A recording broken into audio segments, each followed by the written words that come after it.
J D Venice جو ان کے خلاف تھے وہ بہت دنوں تک جے ڈی وینس کو انہوں نے کنارے رکھا، سین سے باہر رکھا.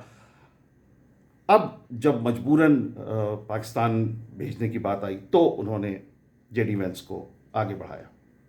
تو یہ ایک طے شدہ بات ہے. اور اسی اس میں آپ کو میں بتاؤں کہ جو پچھلا ٹرم تھا ان کا ایز پریزیڈنٹ، اس میں جو امپیچمنٹ ان کا لگ بھگ طے ہو گیا تھا، اس امپیچمنٹ میں ان کی اپنی پارٹی کے جو لوگ جنہوں نے ڈونالڈ ٹرمپ کے خلاف ووٹ کیا تھا، آپ کو جان کے یہ حیرانی ہوگی کہ لگ بھگ وہ سارے کے سارے لوگ جنہوں نے ڈونالڈ ٹرمپ کی مخالفت کی تھی اب پالیٹکس سے، امریکن پالیٹکس سے باہر ہیں. یہ ہے ڈونالڈ ٹرمپ کی اصل صورت. انہوں نے ان لوگوں کو، ان ڈسینٹس کو، ان وائسز کو جو ان کے اگینسٹ اٹھی تھیں، انہوں نے ان کو سین سے ہی غائب کر دیا. وہ لوگ اب پالیٹکس میں ہی نہیں ہیں. تو یہ ہیں ڈونالڈ ٹرمپ. وہ ڈونالڈ ٹرمپ جو اس قدر خود سری پر آمادہ ہو، جو اس قدر اپنے آپ میں فل آف ہمسیلف ہو، وہ آدمی آج اگر میں تو اسے کہوں گا تھوک کے چاٹنا، یہ اگر اس لیول پر آ گیا تو اس سے بڑھ کے ایران کی فتح اور کیا ہوگی. یہ ڈونالڈ ٹرمپ جو ابھی انہوں نے یہ بیان دیا کہ وہ یہ چاہتے تھے کہ ایران کا وہ وفد جو پیس ٹاک کے لیے آیا ہے، وہ اگر ان کی باتیں نہ مانے تو اسے قتل کر دیا جائے. is this a diplomatic talk? Is such kind of statement acceptable? ایک بڑے ملک کا الیکٹڈ پریزیڈنٹ ایک گنڈے کی طرح، ایک بدماش کی طرح، ایک کلر کی طرح کہہ رہا ہے کہ وہ ایران کے اس وفد کو قتل کر دیتے. دس از ہائی ٹائم. کہاں ہے یو این؟ کہاں ہیں دنیا کے وہ لوگ جو ایران پر تمام طرح کے تہمتیں لگاتے ہیں؟ وہ کہاں ہیں؟ انہوں نے اس بات کا نوٹس کیوں نہیں لیا؟ انہوں نے کیوں نہیں مذمت کی ڈونالڈ ٹرمپ کے اس اسٹیٹمنٹ کی؟ آج صورتحال یہ ہے کہ ڈونالڈ ٹرمپ اپنی طرف سے یہ اعلان کر چکے ہیں کہ اب جنگ انڈیفینٹ سیز فائر پہ ہے. حالانکہ ہرمز کا، اسٹریٹ آف ہرمز کا جو ان کا بلاکڈ ہے امریکن نیول فورسز کا، وہ جاری رہے گا. ایران اسی کے ساتھ ساتھ ایران کا ہرمز پہ کنٹرول بھی جاری رہے گا. ایران نے یہ واضح کر دیا ہے، صاف کہہ دیا ہے کہ IRGC نے بھی کہہ دیا ہے کہ اسٹریٹ آف ہرمز سے صرف وہی جہاز پار ہو سکیں گے جن کا کلیئرنس ایران نے کیا، یعنی جن کو پرمیشن ملی ہوئی ہے ایران کی طرف سے، جنہوں نے ایران کے طے شدہ جو قوانین ہیں ان کو مانا ہے. اس میں آف کورس وہ ٹول بھی انکلوڈڈ ہے جو ایران لے رہا ہے. تو یہ ہیں تمام صورتحال جن کے بنا پر یہ کہا جا سکتا ہے کہ امریکہ نے اپنی ہار تسلیم کی اور ایران اس وقت ایک فاتح کی پوزیشن میں کھڑا ہے. ڈونالڈ ٹرمپ کا ایک اور بیان آیا جس میں انہوں نے ایک تصویر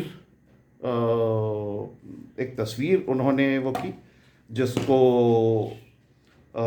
اس تصویر میں 8 ان عورتوں کی وہ تصویر ہے جن کو ڈونالڈ ٹرمپ کے مطابق ایران پھانسی کی سزا دینے جا رہا ہے. حالانکہ ایران نے ایسی کسی بات سے صاف انکار کر دیا. مگر ڈونالڈ ٹرمپ کا یہ کہنا ہے کہ وہ ایران سے وہ ریکویسٹ کر رہے ہیں اور وہ گزارش کر رہے ہیں کہ ان عورتوں کو، ان خواتین کو جن کی پھانسی کی سزا ایران نے طے کی ہے، انہیں رہا کر دیا جائے. تو یہ ایک اور ڈونالڈ ٹرمپ، یہ دنیا آج جان چکی ہے کہ ڈونالڈ ٹرمپ دن میں 100 جھوٹ بولتے ہیں، یا شاید 200 یا شاید 500. بہرکیف ان کے جھوٹ پر ایران نے اب ریئیکٹ کرنا شروع کیا ہے، اور وہ ریئیکشن بھی بہت وائلنٹ ریئیکشن ہے. مطلب وائلنٹ نہیں، سوری، مطلب بہت اسٹریٹ فارورڈ ریئیکشن ہے، بالکل ناٹ منسنگ ود ورڈس. تو اس طرح کے ریئیکشن ایران کی طرف سے آنے لگے ہیں. بہرحال آج کی صورتحال یہ ہے کہ جنگ ایک طرف سے ایران کو چھوڑ دیجیے تو امریکہ نے اپنی طرف سے انڈیفینٹ سیز فائر کا اعلان کر دیا. اسرائیل کا موقف کیا ہے یہ ابھی تک کلیئر نہیں ہے. ایران کا موقف بہت کلیئر ہے. حملہ ہوا تو اس کا جواب دیا جائے گا. ایران نے کل ایران کے ایک جنرل نے یہ بات واضح کی کہ اب اگر راؤنڈ شروع ہوتا ہے بومبنگز کا تو اب دنیا ایران کی ان میزائلوں کو دیکھے گی، ان ہتھیاروں کا دنیا کے سامنے آئیں گے جن کو آپ نے ابھی تک سوچا بھی نہیں ہے. اور یہ وہ ہتھیار ہیں جو ایران نے جنگ کے دوران بنائے ہیں، یعنی اس 1.5 مہینے کے اندر. تو اس بات سے ایک اور بات یہ واضح ہو گئی کہ ان 1.5 مہینوں کے جنگ کے دوران ایران کی میزائل مینوفیکچرنگ اپنے عروج پر رہی، کام چلتا رہا، لگاتار نئی میزائلیں بنتی رہیں. اور اب ایران تیار ہے ان نئی میزائلوں کو اپنے دشمنوں پر ٹیسٹ فائر کرنے کے لیے، ان کو منہ توڑ جواب دینے کے لیے. تو یہ ہے آج کی تازہ صورتحال. اور آج کے ویڈیو میں اتنا ہی.